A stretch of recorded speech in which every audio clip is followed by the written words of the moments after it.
우리 가정의 파수꾼, 우리 교회의 파수꾼, 우리는 이 나라 이 민족의 파수꾼. 17절에 인자야 하나님께서 에스겔 선지자에 말하기를 인자라는 말은 사람이 아들이란 말이에요. 인자를 부르면서 내가 너를 이스라엘 족속의 파수꾼으로 세웠다. 그러므로 너는 내 입의 말을 듣고 나를 대신해서 이스라엘 백성들을 깨우치라. 내가 너를 이스라엘 족속의 파수꾼으로 세웠다. 그러므로 너는 내 입의 말을 듣고 가서 나를 대신해서 이스라엘 백성들을 깨우치라. 이 17절 한 절에 보면은 누가 우리를 나라의 가정의 교회 가운데 파수꾼을 세웠는가? 그리고 파수꾼이 해야 할 일이 뭔가? 또 그 파수꾼은 어떻게 파수꾼의 사명을 감당하면서 깨우칠 수 있는가? 여기 다 있어요. 파수꾼이. 그래서 먼저 우리 볼 수 있는 건 파수꾼의 사명이 뭐냐? 파수꾼은 잠자는 영혼들을 흔들어 깨우고 깨우치고 경고하는 일입니다. 그래서 파수꾼은 잠자는 영혼들, 저와 여러분의 영적인 파수꾼은 잠자는 영혼들을 깨우고 깨우치고 경고하는 것. 10절 11절 또 내게 이르시되 하나님께서 에스겔 선지자에 이르시되 인자야 내가 내게 이를 모든 말을 너는 마음으로 받고 귀로 듣고 사로잡힌 내 민족에게로 가서 그들이 듣든지 아니 듣든지 간에 그들에게 고하여 이르기를 주 여호와의 말씀이 이로다.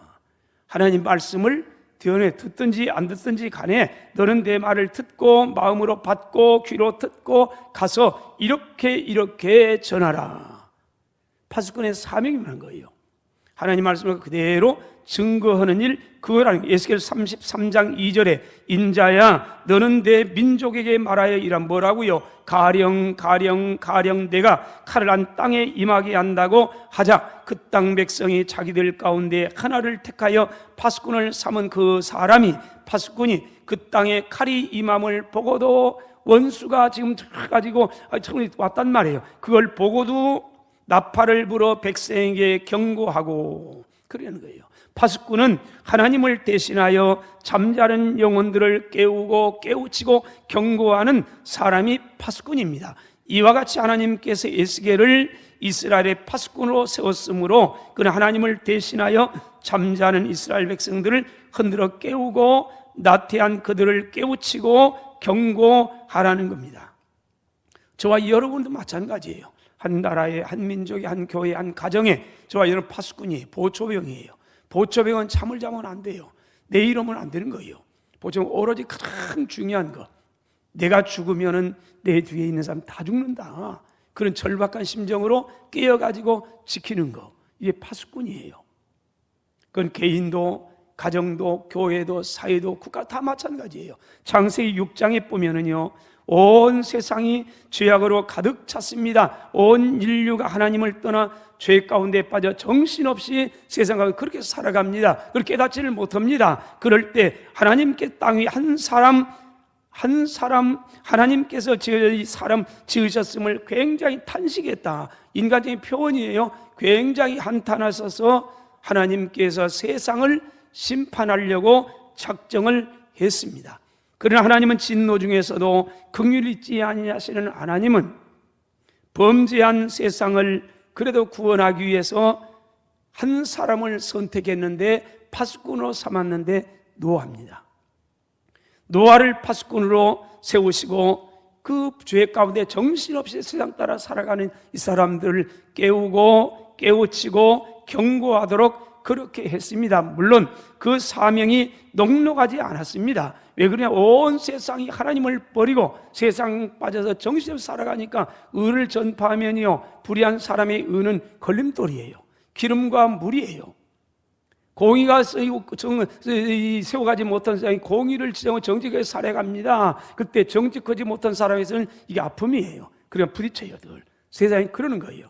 노아가 의를 전파했습니다. 그런데 세상이 다 거부해요. 그래서 노아는 진실하게 이 사명을 감당했습니다. 노아는 불의로 가득 찬 세상에서도 많이 힘들었지만은 낙심하지 아니하고 세상을 향하여 구원의 복음을 전파하고 그의 아들, 그의 식구 7식구와 더불어서 열심히 전했습니다. 그때의 상황을 성령의 감동을 받은 베드로는 훗날 이렇게 기록합니다. 노아의 때가 어땠는가? 여기에서 이 파수꾼의 사명을 감당했던 노아가 얼마나 힘들었을까? 그래서 성령의 감동을 받은 베드로가 베드로후서 2장 5절에 옛 세상을 용서하지 아니하시고 오직 의를 전파하는 노아와 그 7식구를 보존하시고 경건하지 아니한 자들의 세상에 홍수를 내리셨더라. 오직 의를 전파하는 노아와 그 7식구라, 그렇게 기록합니다. 그때 당시를 온 세상이 죄악으로 다 가득 차서 하나님이 심판할 수밖에 없는 이런 절망적인 그런 상황, 그런 세상, 그럼에도 불구하고 노아와 그의 7식구는 오직 의를 전파했더라. 그러니까 얼마나 힘들었겠어요. 불의한 세상에 의를 전파하면 뭐예요? 저놈 죽일 놈이라고. 세상이 이러는데 꼭 어떻게 그렇게 살아가느냐고. 그리고 걸림돌이 된단 말이에요. 그리고 부딪혀가요. 그렇다면 파수꾼이 뭘 가지고 세상을 깨우치고 경고함으로 위기에서 건질 수 있나요? 오늘 17절, 너는 내 입의 말을 듣고 나를 대신하여 그들을 깨우치라. 너는 내 입의 말을 들으라. 그 말을 듣고 가서 나를 대신, 하나님께서 에스겔 선지자에 그러는 거예요. 너는 내 입의 말을 듣고 가라.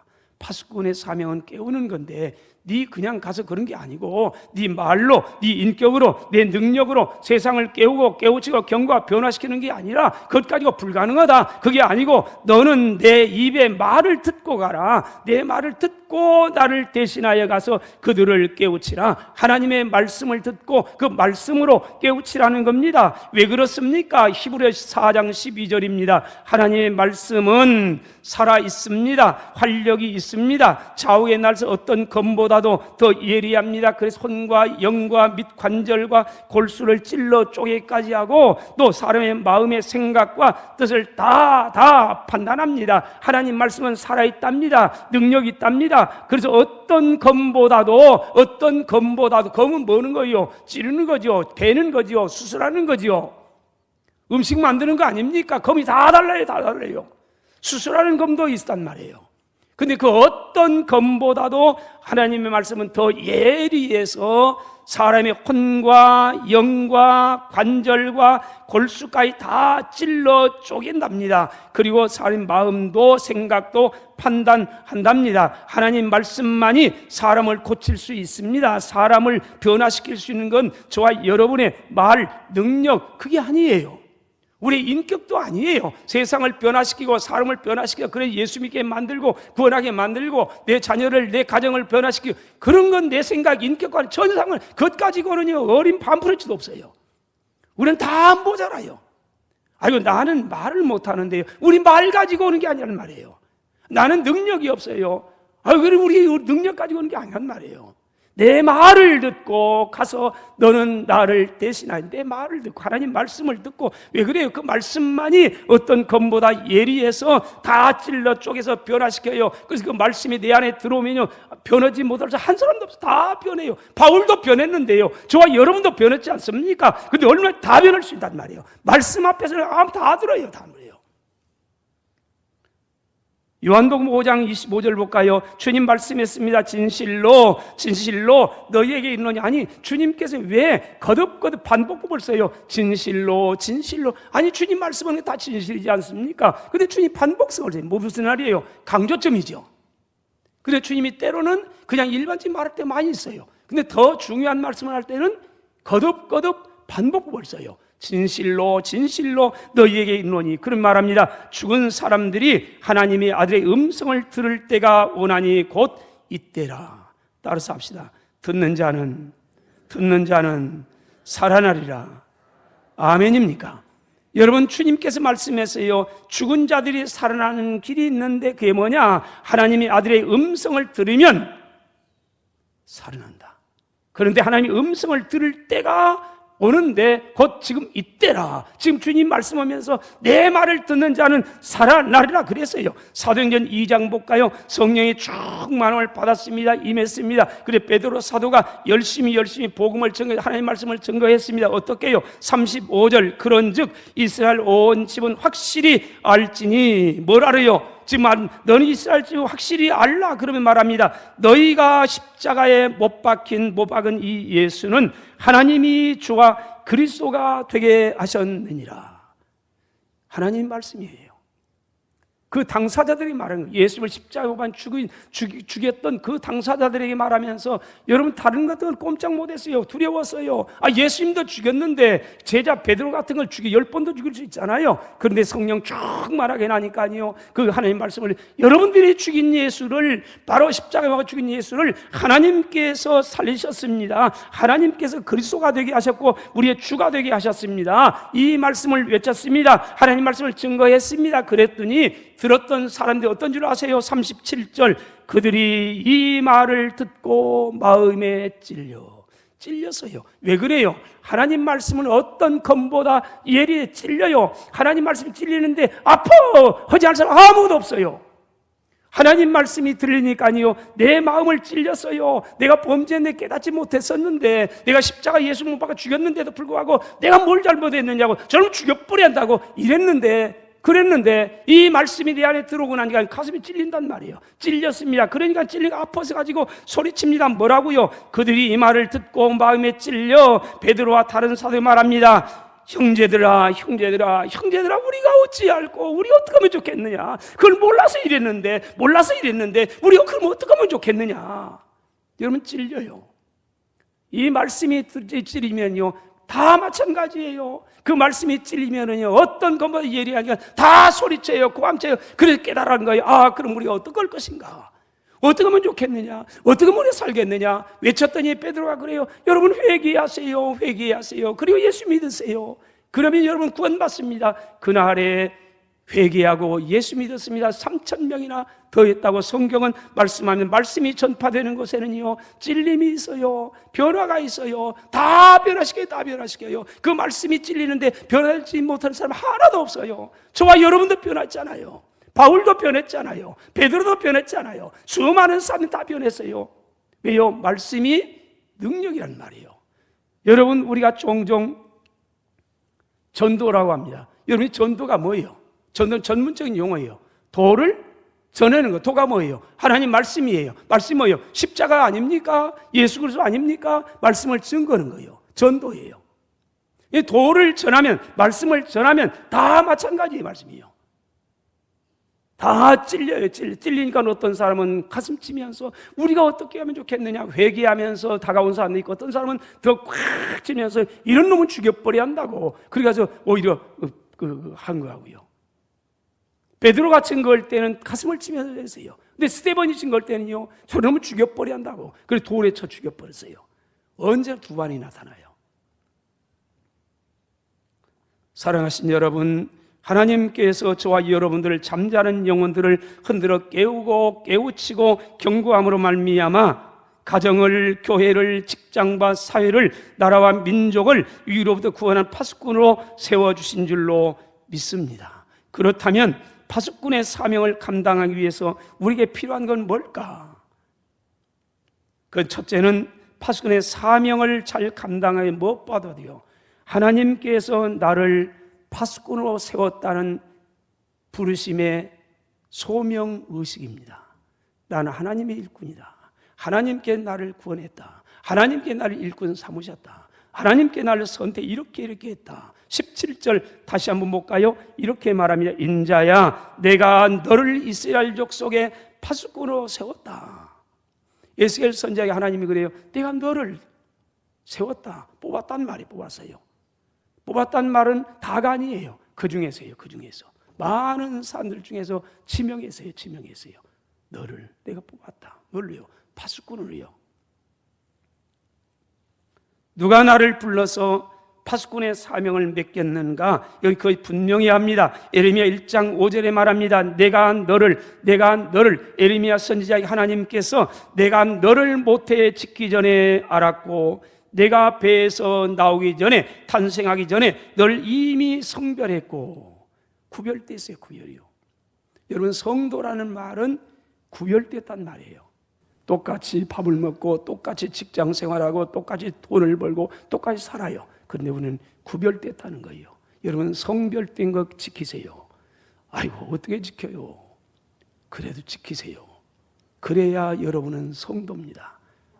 이름만 가지는, 그것 가지고는 안 됩니다. 성도는 어쨌든 간에 생각과 가치관에 다 구별돼야 됩니다. 그래야 온전한 성도입니다. 너를 성별했고 또 너를 여러 나라의 선지자로 세웠다. 바울은 창세전에 우리를 선택했습니다. 창세전이 뭡니까? 세상이 만들어지기 전이에요. 저와 여러분이 이 땅에 오기 전까지는 내가 예수 믿기는 그런 것과는 상관없이 이 세상이 만들어지기 전에 이미 하나님께서 저와 여러분을 선택했답니다. 파수꾼으로. 그리고 때가 되어서 이 땅에 왔어요. 그분이 보냈어요. 그러므로 고린도전서 1장 1절 하나님의 뜻을 따라 그리스도 예수의 사도로 부르심을 받은 나 바울은 분명히 했어요. 나는 하나님의 뜻을 따라서 예수 그리스도의 사도로 부르심을 받았습니다. 사도란 말은 보냄받았단 말이에요. 세상에 보냄받았어요. 그러려고 나를 보내시려고 나를 하나님이 불렀습니다. 하나님이 나를 불러서 때가 돼 세상에 또 보냈습니다. 그건 분명했어요. 디모데전서 1장 12절로 13절 나를 능하게 하신 그리스도 예수 우리 주님께 내가 감사하는 것은 다름이 아니라 나를 충성되이 여겼습니다. 내게 직분을 맺겠습니다. 내가 전에는 그러지 못했습니다. 비방자였습니다. 박해자였습니다. 폭행자였습니다. 그러나 도리어 긍휼을 입었는데 그것은요 내가 믿지 아니할 때 알지 못하고 행하였기 때문입니다. 하나님께서 나를 능하게 하신 것 감사합니다. 나를 충성되이 여겨주신 것 감사합니다. 내게 직분을 맡겨주신 것 감사합니다. 무슨 말이에요? 바울이 나가서 일꾼 된 게 아니란 말이에요. 바울이 충성한 게 아니란 말이에요. 하나님께서 선택해가지고요. 그래서 바울의 능력 주셔서요. 또 충성되게 하셔서요. 직분도 주셔서요. 그래서 내가 하나님께 감사합니다. 소명의식이 분명한 사람만이 사명의 삶을 살아갈 수가 있는 겁니다. 따라서 합시다. 우리는 하나님의 일꾼입니다. 이 민족의 파수꾼입니다. 아멘. 할렐루야. 둘째로 다른 사람을 흔들어 깨우치고 경고하기 위해서는 내가 먼저 깨어 있어야 하는 겁니다.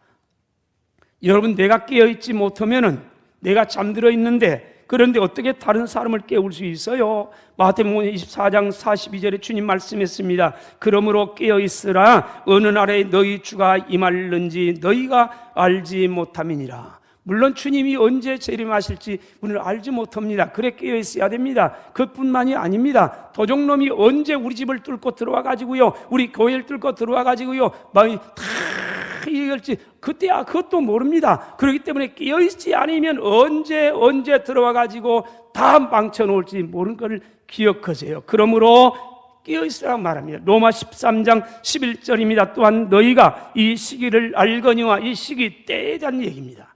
이 때를 알거니와 어떤 때요? 자다가 깰 때가 벌써 되었으니 왜느냐? 이는 이제 우리의 구원이 처음 믿을 때보다 가까웠기 때문입니다. 근데 우리에게 문제가 있습니다. 데살로니가전서 5장 3절입니다. 그들이 평안하다, 안전하다, 그때 지금 뭐 이렇게 좋은 때인데, 살기 좋은 때인데 무슨 미가 내리겠어, 무슨 가뭄이 오겠어, 뭔 이런 일이 있겠어. 그걸 파수꾼이 그러면서 이렇게 살고 저렇게 살고 이렇게 살면 되는 거지. 이거 때가 어느 때인데. 때를 모르면 그럴 수 있어요. 근데 때를 난 사람은 절대 그렇게 못 살아요. 그래서 말합니다. 그들이 평안하다, 안전하다 그럴 때 사실은 안전하지 못해요. 평안하지 못해요. 근데 깨닫지를 못하는 거예요. 왜요? 잠자고 있으니까요. 깨어있으면 깨달아져요. 지금 때가 어느 때인지, 시기가 어느 때인지, 어느 시기인지. 그런데 자고 있어요. 잠잘 때는 아무것도 몰라요. 여러분, 잠잘 때는 땜이 가도 몰라요. 도적놈이 와가지고 땜이 가도 몰라요. 잠자면은요. 깨어있지, 그러나 깨어있으면요, 문만 열고 들어와도 알아요. 자다가 깰 때가 벌써 되었다. 이는 이제 우리의 구원이 처음 믿을 때보다 더 가까웠다. 그러면서 안전하다 할 그때 임신한 여자에게 해산의 고통이 이름과 같이 멸망이 갑자기 그들에게 이르게 될 거라 결코 피하지 못하리라. 그러므로 6절입니다. 그러므로 우리는 다른 이들과 같이 자지 말고 오직 깨어 정신을 차릴지니라. 여러분, 깨어 있어야 해요. 군인은요, 가장 중요한 깨어 있어야 해요. 나라를 지키는 사람은 깨어 있어야 해요. 근데 작년 초에 2월입니까? 3월입니까? 북한의 무인기가 드론이 서울 상공을 헤집고 다녔어요. 근데 아무도 몰랐어요. 깨어있지를 못했어요. 야, 이렇게 이러는데 설마가 뭐요? 사람 잡아요. 평안하다, 안전하다, 그때가 위기 때예요. 그때 서울 상공을 휘젓고 다녔어요. 그래서 어떻게 합니까? 국민이 이런 나라에 어떻게 안전하게 살 수 있느냐? 그러면 난리 절고통 났습니다. 도대체 어떻게 이럴 수가 있겠느냐? 아니, 저 우회도 아니고 서울 상공을 누비고 다녔는데도 불구하고, 해주고 다녔는데 불구하고 아무도 몰라요? 여러분, 마귀가 온통 가정과 교회를 들쑤시고 휘젓고 다녀도 잠만 자면 알지 못합니다. 위기를 못 느낍니다. 이렇게 좋은 세상에 이렇게 살만하는데 무슨 걱정을 하냐고. 잠자면 아무것도 몰라요. 깨닫지 못해요. 깨어있는 사람만이 알아요. 여러분, 구역장이 깨어있으면 구역이 살고 평안합니다. 교사가 깨어있으면 주일학교 살고 부흥합니다. 찬양대가 깨어있어 찬양을 하면 찬양을 통해 본인이 은혜를 받고 다른 사람을 깨어나게 만듭니다. 교회 중직자들이 깨어있으면 교회가 건강하게 부흥하고 평안합니다. 교인들 행복한 신앙생활을 하게 될 줄로 믿습니다. 한국 교회가 영적으로 깨어있으면 나라가 평안하고 안전할 수 있습니다. 근데 깨어있지 못하면요, 나 때문에, 파수꾼을 세운 나 때문에 내 뒤에 있는 사람들은 어쩌면 생명의 위기도 느낄 수 있다는 겁니다. 여러분, 내가 예수 믿어가지고 구원받은 감격도 없고 확신도 없는데 내가 증거하는 말씀이 무슨 능력이 있겠어요? 내가 예수 믿는 구원도 없는데 내 가족이 가서 예수 믿어, 너나 잘 믿으라 하면은요, 할 말이 없어요. 여러분, 먼저 예수 믿는 내가 예수 믿고 구원받고 예수님만이 나의 유일한 구세주가 되고 나는 죽으면 천국 가고, 이게 확신이 있어야 복음을 증거할 수 있단 말이에요. 나도 확신이 없는데요, 파수꾼이요, 따라서 합시다. 하나님이요, 나에게 구원의 믿음을 주옵소서. 아멘, 할렐루야. 근데 파수꾼이 백성을 흔들어 깨우는 사명을 감당하지 아니할 때, 감당하지 못하는 경우 어떻게 하느냐? 18절입니다. 무서운 경고입니다. 내가 그 핏값을, 하나님께서 에스겔 선지자에게 내가 그 핏값을 내 손에서 찾을 거라. 20절, 그의 핏값은 내 손에서, 내가 네 손에서 찾을 것이라. 에스겔 33장 6절입니다. 칼이 이 마음을 파수꾼이 보고도 나팔을 불지 아니해서 백성에 경고하지 아니하므로 그 중에 한 사람이라도 그 임하는 칼에 제거 죽임을 당하면 그는 자기 죄악으로 말미암아 제거되리라. 죽겠지만은 그러나 그 죄는 내가 파수꾼의 손에서 찾으리라. 그 사람의 핏값, 생명의 값을 파수꾼에게서 찾는답니다. 왜 그래요? 경고하지 아니하고 나팔을 불지 않았으니까요. 직무유기죄에 해당된다는 겁니다. 사랑하신 여러분, 하나님께서 저와 여러분들을 사랑하셔서 뽑아서 우리의 가정 가운데, 교회 가운데, 이 나라 이민족 가운데 파수꾼으로 세우셔서 위험을 알리고 경고하고 잠을 자는 영혼들을 흔들어 깨우고 깨우치고 경고해서 하나님을 경외하고 이웃을 사랑하는 빛과 소금된 사명을 감당하라고 세워주셨다는 겁니다. 이 사명을 잘 감당할 수 있는 저와 여러분 되시기를 주님의 이름으로 축원합니다.